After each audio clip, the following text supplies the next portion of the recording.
lads, welcome back to another video, and this one is quite clearly going to be yet another matchday piece of content. You've seen it by the thumbnail, etc, etc. I've branded this as Spfl from home. Make what you want of that title. It's not exactly a big match, but it'll have to make do for this period until we can get back to games. So first up, last weekend's fixtures. Hamilton 0, Ross County 1, Livingston 1, Hibernian 4, Motherwell 0, Dundee United 1, Kilmarnock 1, Celtic 1, and Rangers 3, St Mirren 0. Then there was a midweek lot of fixtures, and obviously we need to talk about the elephant in the room, the fact that there was 2 postponed fixtures because Celtic and Aberdeen can't keep their players in check. So Celtic's game against St Mirren was postponed, and Aberdeen's game against Hamilton was postponed as well. However, the rest of the midweek fixtures, this was one of the ones I watched actually because it involves 2 of the best teams of the start of the season pretty much. So obviously Dundee United 0, Hibs 1, Christian Doig getting the goal, and that young left back Josh Doig getting the assist for it. Another really good win for Hibs. It wasn't the flashy stuff that you saw against Livingston the week before. It's a very dogged type win. Dundee United performing quite well on the face of it, but Hibs coming out with that win that both teams would have been wanting in a tight game like it was. And then the first 2-2 draw of the midweek games. First up, Motherwell versus Livingston, 2-2 at Fir Park. Motherwell still not starting the season off that greatly. They've scored 2 goals here and still managed to not take 3 points at home. I know Stephen Robinson, after seeing his interview, is not a happy man and he wants a reaction.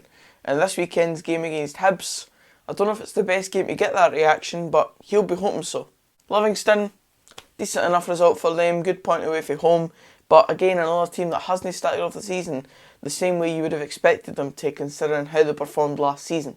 And then another 3-0 win for Glasgow Rangers, 3-0 at home to St Johnstone. That's 2 home wins on the bounce for Rangers, and it's the games you would expect them to win by this sort of margin.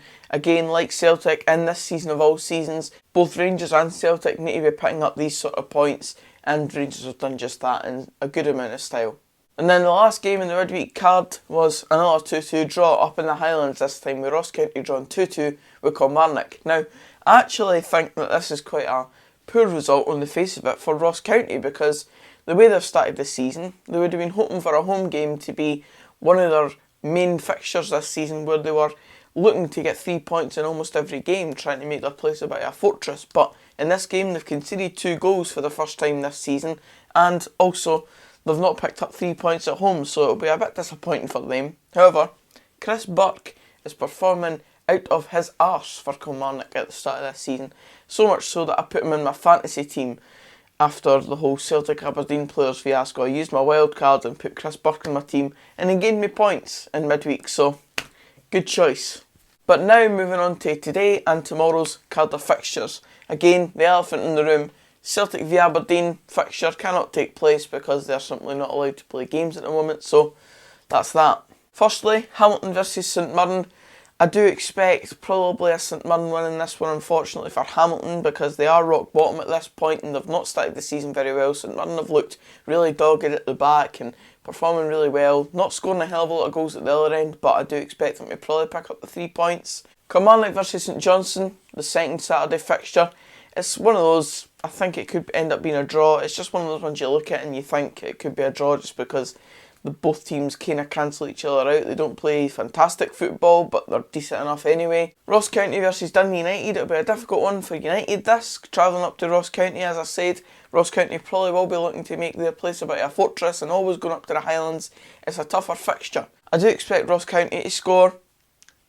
I should expect Dundee United to score as well, especially if Shankland is back fit and they start players like Nicky Clark, etc. I don't expect them to play no strikers for the start like they did last week against Motherwell, so I expect both teams to score at the very least.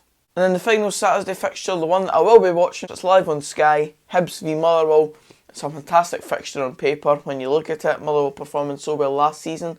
Not so much this season, obviously, but Hibs obviously starting the season off very well and looking to get 12 points out of a possible 12. And finally, Livingston versus Rangers on Sunday. I expect Rangers to win this one. I expect Rangers to win quite a lot of their fixtures at the very start of the season. I think they'll be looking to get that momentum up, especially when Celtic games have been postponed for this short period of time. So that's the whole fixture card for today and tomorrow. I told you what game I'll be watching, and we'll just wait and see what happens in this weekend of SPFL action. Let's have no other calamities this time round. As you can see by that time, it's coming up 5:30. That means it's coming up time for the game that I'm going to be watching today, Hibs v Motherwell. I've been away for the 3 o'clock games, and the results for those are as follows. Hamilton 0, St Mirren 1, so I got that one correct. I said a St Mirren 1. Kilmarnock 1, St Johnstone 2, and there was a late goal in that one, I do believe. Yes, indeed, Michael O'Halloran with a 94th minute winner, so therefore I was very close to the draw that I said was going to happen in that game. And then, right down here, Ross County 1, Dundee United 2 with your man... No, Nicky! Fuck me! Oh, hit my king! Getting the goal. Good run for Dundee United that as well, that's 2 away ones in the bounce. However, coming up on the screen right now is Motherwell versus Hibernian. This should be a good one. I'm looking forward to it. On paper, the teams should be able to perform quite well on their day. And of course, there's Kevin Nisbet and even Christian Deutsch up top for Hibs. Should be quite a clinical game, and I can see a few goals. Future Ben here. What am I talking about? No. And off we go. I said a Hibs win earlier, I'll stick with that. Let's go for 3-1 Hibs. That's a goal. Oh, really good chance on Motherwell that. Boy did well actually. Cut in for the left. Good shot. Good save as well though. Oh Christ. And it's the new man, Stephen O'Donnell. His story getting to Motherwell's a bit weird. Training with Hamilton, then paying for all his COVID testing, and then he goes and signs for their rivals. Shithousery at its finest. Goal for Motherwell. And it's Jordan White, even though it took a slight wee deflection. Oh wait, there's a flag. He's been told that it's offside. I did say it took a wee deflection. Has it taken it off the Motherwell player? It did, no. It's because the player was in the line of sight more than the deflection. But hey ho, doesn't count anyway. Half time. You've got to say overall it's not been the greatest half of football. It's had its moments. More of a kind of 50-50 battle. Teams are trying to figure each other out. Hopefully more in the second half to look forward to.